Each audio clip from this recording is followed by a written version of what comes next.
tulungan mo ate mo. Ano po? Ayun o, ang daming dala, dali.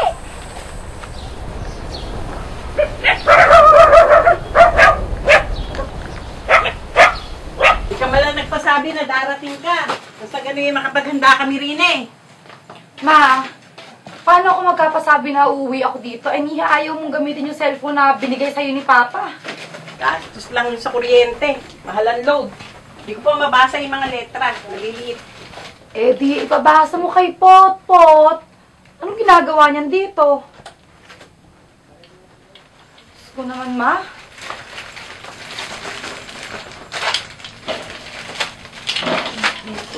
Eh, gaano ka katagal dito? Mga 2 o 3 araw lang. Pero paano rin yung baha sa Pasig? Eh, ang tatay mo? Nasa business meeting niya sa Butan. Saan? Eh, basta sa labas ng Pilipinas. Eh, kaya nga ba ayaw ko tumira dun sa Manila eh. Lagi kayong binabaha.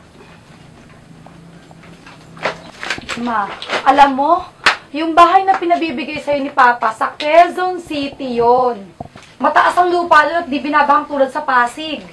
Basta ayoko. Otot! Oh, Ay, sa matulungan natin ba? malapit na po. Sandali na lang.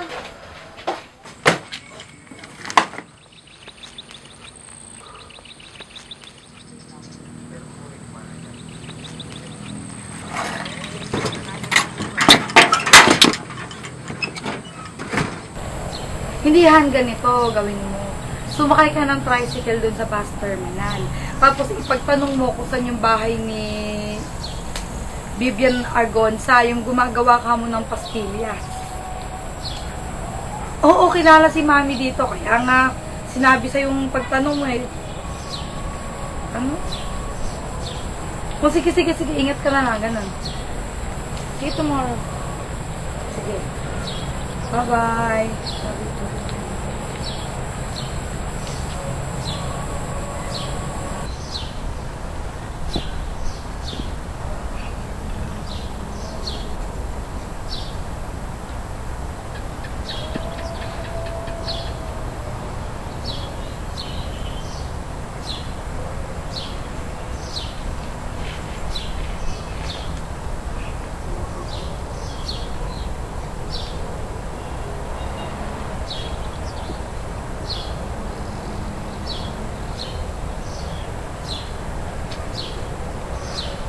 Mabukas darating si Eric. Bago man ang halian dito na siya.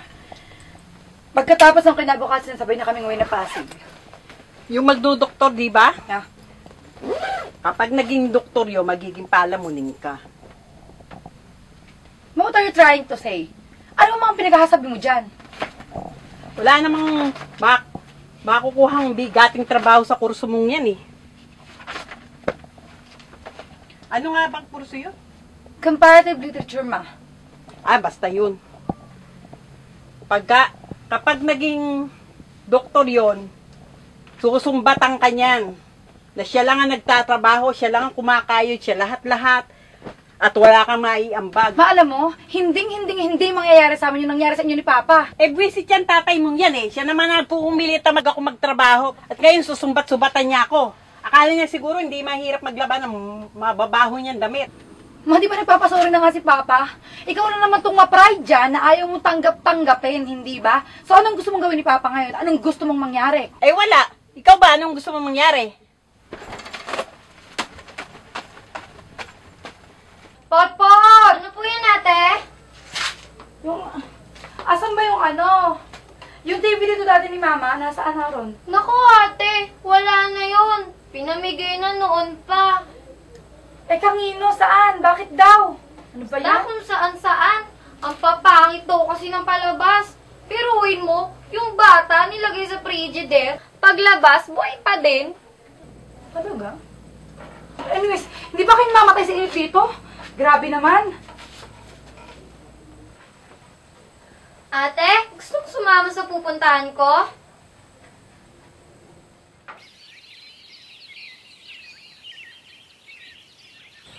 Saan ba talaga tayo pupunta? Doon pa, ate.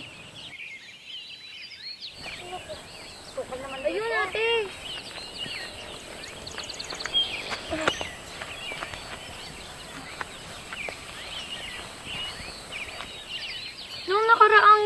ate, may naianong karango sa likod ng bahay natin. Ano? Karango? Yung laman lupa? At tapos? Nagkahadad ako, tapos sobrang kati. Sabi ng albularyo, pag-alay daw ako ng prutas sa loob ng 9 na araw para patawarin niya na ako. Eh, nawawala ba naman yung hadad sa singit mo?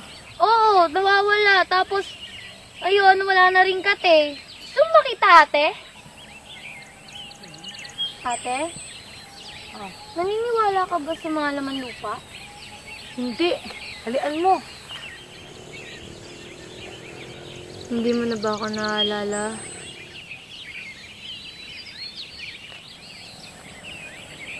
Tara, ate!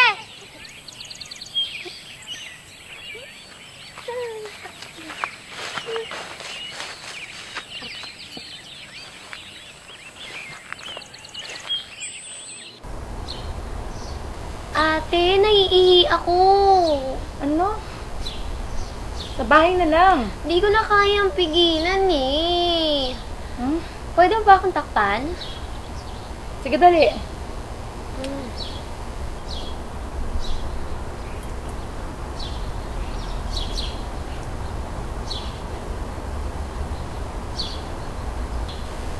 Alam mo nga. Ate, Oh. wala ka bang balak manatili dito? Wala akong kinabukasan dito, Pot. Alam mo ba, ate? Minsan narinig ko sa gabi umiiyak si Tita Bing. Bakit? Ewan, di ko alam. Bakit ba kasi kayo magkakahiwalay? Kung nabuhay lang noong ondo yung si tatay at nanay sa Marikina, siguro magkakasama kami sa bahay namin sa Aliaga. Kayo, buhay kayong lahat pero hiwa-hiwalay. Tell mo nga dyan, nangawit na ako.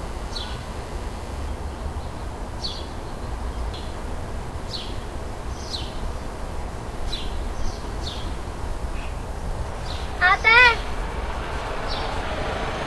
Tara! Para ano? Para ipamukha ng tatay mo na nakadepende ko sa kanya, na palamunin ako. Sa kanya na yung bahay na yon, basta ako dito. At ikaw, binayagan na kitang tumira sa tatay mo sa Manila para mag-aral. Wala sa usapan natin. Natitira ka doon. Porke ba siya nagpapaaral sa'yo?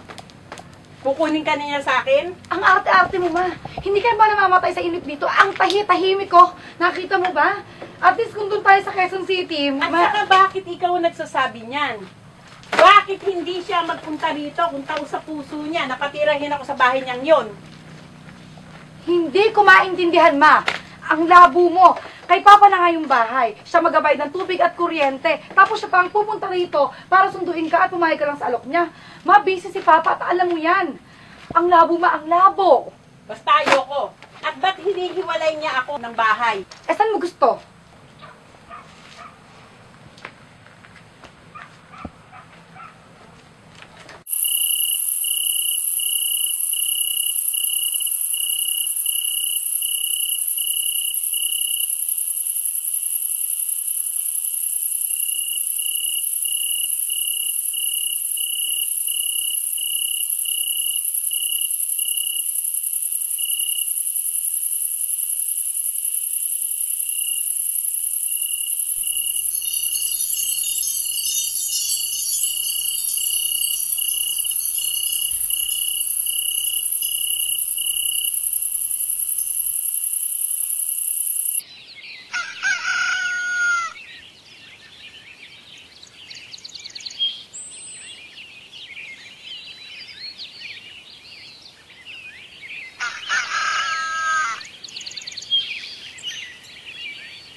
Magandang umaga!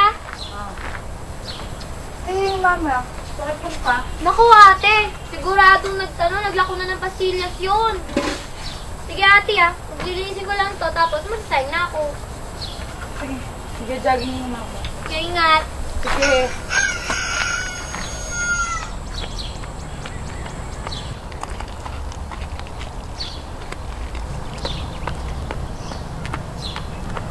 Nasa Mexico ka pa lang.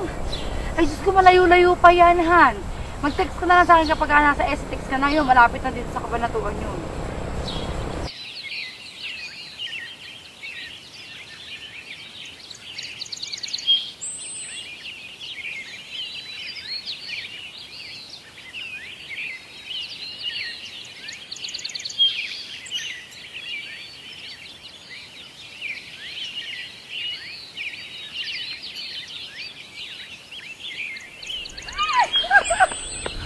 Sandra.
Oh God, tulungan mo ako.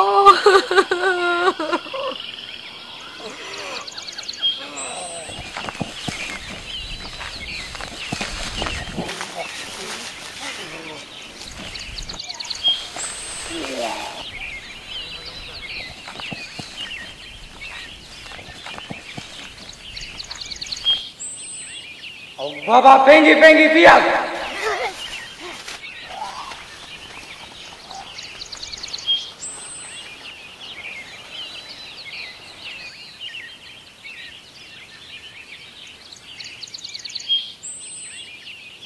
Si Piag yung humabol sa'yo kanina. Sabi siyang ananing katulad mo. Hindi. Isa siyang karango. Nagsimula siyang magalit sa mga tao mula nang gawing tambakan ng basura yung lupa niya. Tapos nagambalan pa yung tinitira niya. Kaya kanya inabol. Wala ba akong dapat gawin para mawala yung galit niya sa akin? Kahit magalit ka sa kanya, hindi pa rin mawawala yung galit niya sa mga tao hanggat nandun yung basura. Basta't huwag ka nalang magpunta sa lugar na yon para hindi ka niya masaktan.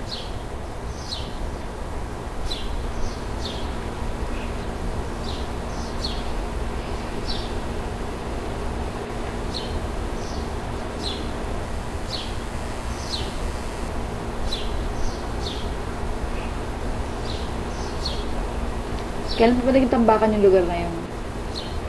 Noong nakaraang taon, Ba doon yung puno ng sampalok na inakit natin dati? naalala mo pa pala. Oo naman. Di ba doon nga ako umuhuli-huli ng higad? Tapos, aalagaan ko sana hanggang sa maging paru-paro. Kaso nga lang, matay sa loob ng kahon. Hindi kasi talaga tahanan ng higad yung kahon. Kaya hindi talaga magtatagal ang buhay nito. Gano'n nga yun siguro.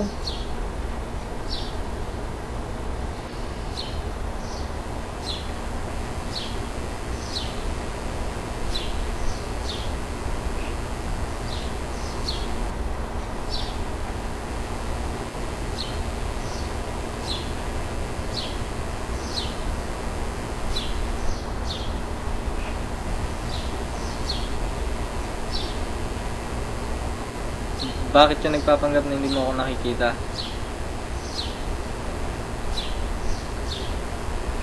Iba na yung buhay ko ngayon, Ugo.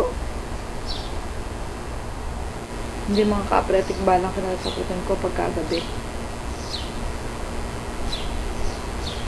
Wala rin yung mga anani na pwede ko makasama habang namamasyal.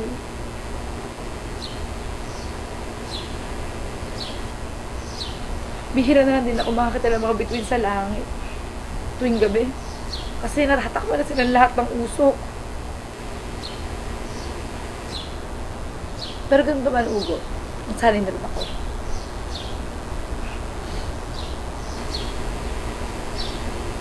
Sa katunayan nga, hindi ko na nakikita yung sarili ko sa lugar na to eh. Hindi ko na kaya mabuhay dito. Kahit kailan. Gusto ko nang burahin lahat ng ala, koneksyon na meron ako sa lugar na to. Lahat, Ugo, lahat. Bakit gusto mo mangyari yun? Ito ang tahanan mo. Hindi ko na nararamdaman yung Ugo. Dahil ba dito sa pok na to naghiwalay ang mga magulang mo?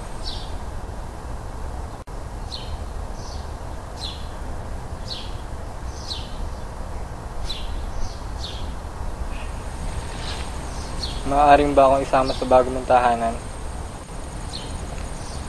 Hindi siguro, Ugo. Bakit hindi? Chanda!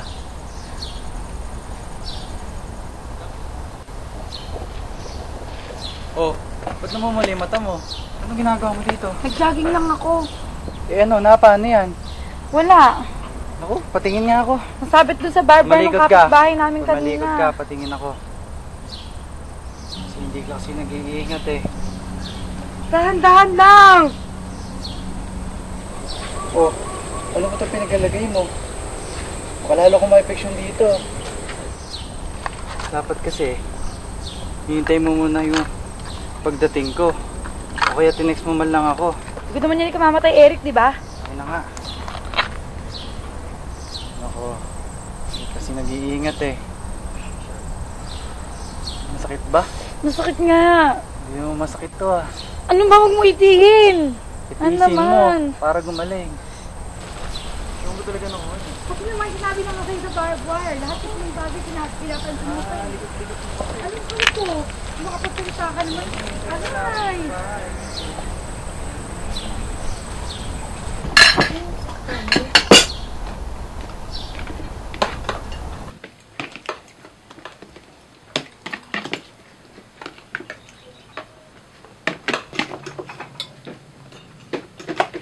Ulan pa.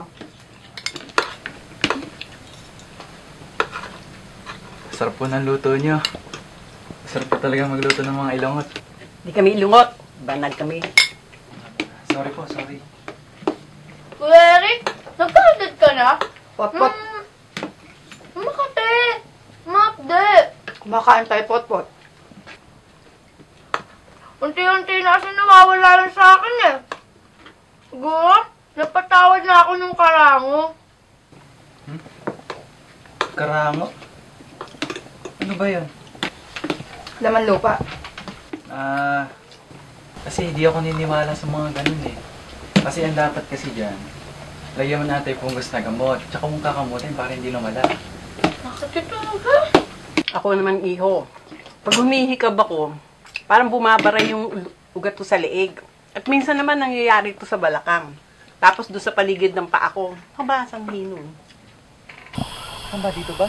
Oo, yan nga. Eh, may tubig ba dyan? Ay, hindi ko alam, basta pumaya, dadalhan na lang kita. Mamili ka, dyan o dun sa talahiban. Eh, dito na ako. O sige na, Garab, dalian mo. Dala mo ako ng tubig. Oo nga, tingnan mo muna ako ng tubig dyan.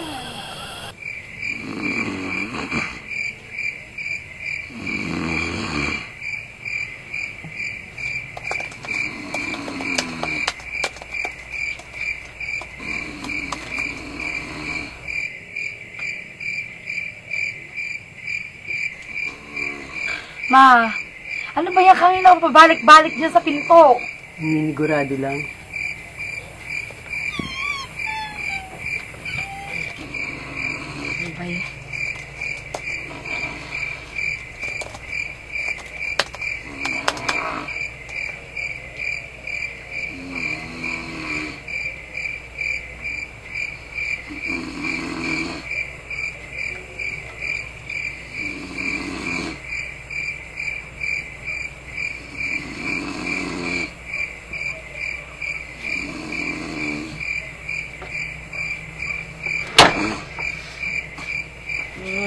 Ano ba yun? Tulog ka na. May mo. Kompleto na ba itong dadalhin mo? Oo. Ito na lahat. Ayan nga lang yung dala ko, di ba? Ito, di mo ba ito dadalhin? Ay, ilagay mo doon sa pulang bag nga. Yung charger ko, kanino pa hinahanap? Saan Eh, doon? nandito na yung kagabi ah. Ano naman yan eh. Ay, Diyos ko, saan mo nilagay? Doon mo. Ay, dali. Ma! Init. Ma, yung charger ba ni Eric, nakita mo ba? Ma! Eh ba, luluwas na ba kayo? Ibang baha pa sa Maynila eh. Eh baka seryoso, ano ba yun? Yun na yun. Bakit kasi ma hindi yung paamining na iinip ka rin dito? Nakakabagot, di ba? Di ba sumama sa amin sa Manila? Kuhanin mo yung bahay na binibigay sa'yo ni Papa sa Quezon City at isama mo yung si Potpot. Pwede ka rin magbalot doon ng pastillas tulad niyan. Basta ayoko sa Maynila. Dumi-dumi doon, gulo-gulo. Baka magahasa pa ako. Ganda! Oo. Okay na, nakita ko na. Nanay. Huwag mong hayaan ang sarili mo ha. Lalo gito, huwag kang magpapatuyo ng pawis sa likod. Oo. Pag-iingat ka palagi, anak na. Oo. Eric, bilisan mo, mauubos na yung bus. Ang hali na. Ito na nga eh. Eric, yung pagbibigay sana ako sa'yo. Talaga mong mabuti anak ko. Saka yung mga gamit nyo, huwag yung hayaan sa tabi-tabi, baka mawala yan. Maraming magdunakot sa mga ginagawa. Nanay, huwag po kayong mag-alala. Hindi ko po pabayaan ang anak niya. Ako pong bahala. Karoon ka ba? Ano ba yan? Paano po? Basta po kami. Sige, ingat kayo ha. Sige po, kaya na. Tapos mo na. Sige po. Maraming salamat po.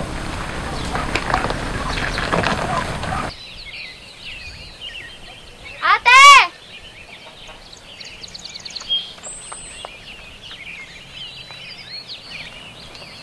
Mga pastillas, pinabibigay ni Tita Bing para kay Tito Randy. Kay Papa?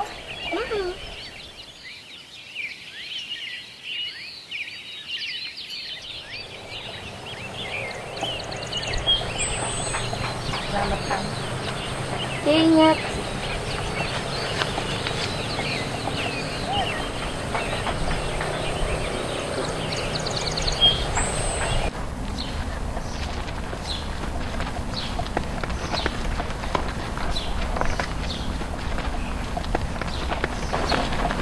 Ano bang hinahanap mo?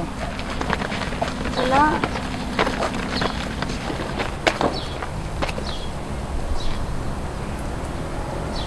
Alis ka na.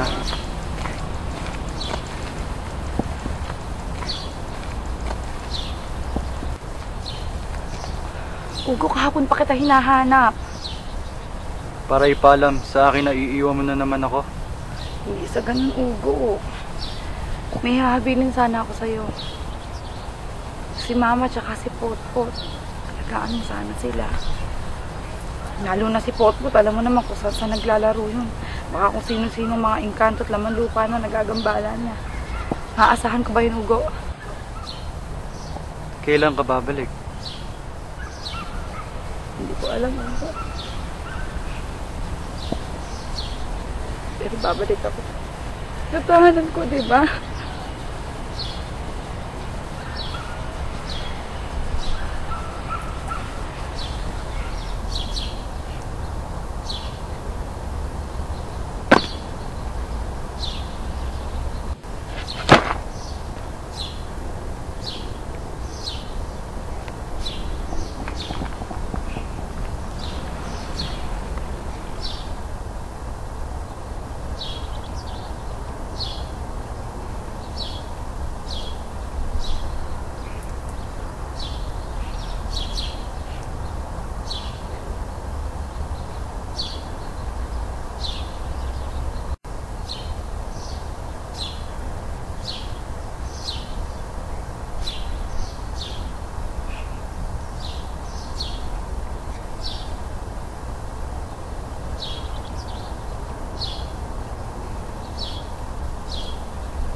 Tara na. Eric, Oh, tara na. Bago pa, uminit ang araw.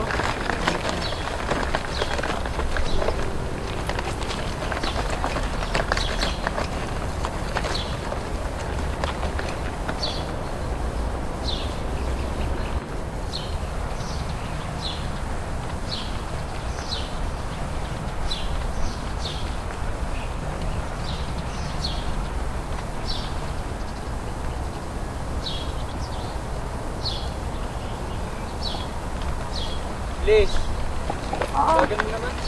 andyan na.